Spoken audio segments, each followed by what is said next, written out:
we had the opportunity to spend some hands-on time with the entry-level LG K7, which will debut on Boost Mobile's network in Q1 as the LG Tribute 5. Design. An entry-level device the K7 may be, but that doesn't mean today's highly competitive low-end market allows for too many shortcuts. To that end, the K7, or the Tribute 5 if you will, was fashioned using signature LG design language. So rear-mounted volume and power keys. Check. Arched, polycarbonate back. Yep. A fine mesh texture? Got it? Overall, the pebble-shaped LG K7 is a likable device through and through. No, in the context of much classier, much pricier smartphones, it won't win any hearts, but neither will it offend with its looks. If anything, it kind of reminds us of the LG G2, save for the slightly less aggressive rounding with the corners. In all, it's more than reasonable enough considering the consumer segment it's going after. Display. 5 inches, 480 x 854 resolution.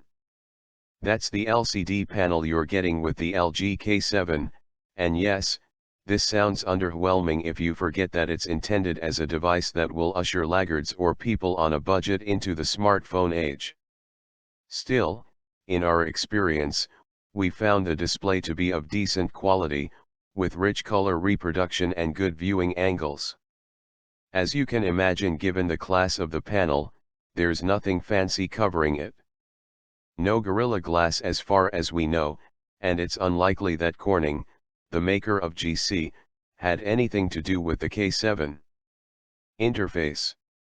While the Boost Mobile variant of the K7, i.e. the Tribute 5, will come preloaded with carrier bloatware, both the regional and international versions will be based on Android 5.1.1 Lollipop. An update to the latest version of Android, 6.0 Marshmallow, is unconfirmed, and probably unlikely, but you can expect LG's proprietary skin to be available with both.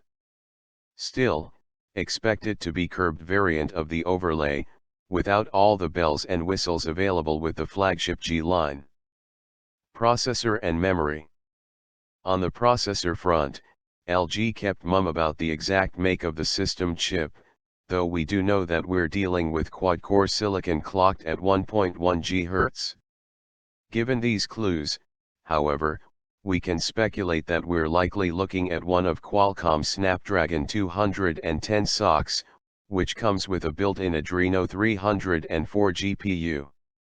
Onto memory, we've got some disparity between the Boost Mobile model and the international one, and it's not clear at this point which one is which. Still, one is supposed to come with 1 GB of RAM and 8 GB of storage, while the other should arrive with 1.5 GB of RAM and 16 GB of storage. Both should have support for microSD card expansion. Camera. As with memory, the built-in cameras of the K7/Tribute 5 are similarly confusing. From what we're told, one of the two will come packing an 8-megapixel main snapper, while the other will contend itself with a 5-megapixel unit.